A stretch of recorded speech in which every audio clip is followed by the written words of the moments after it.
fierce and bright, a blade turned gentle in velvet night. Not chained but chosen, not broken but sworn, carved from the dust where her faith was born. She stands in the echo of that first flame, bearing the blood and a reverent name.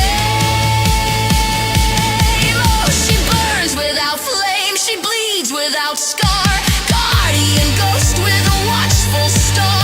Mad as the tide, yet steady as stone, making a kingdom of wishes and bone. For all of her people, for blood and for breath, for promises held more strongly than death. She carries the dark like a cross made of gold, a heart too bright to grow cold.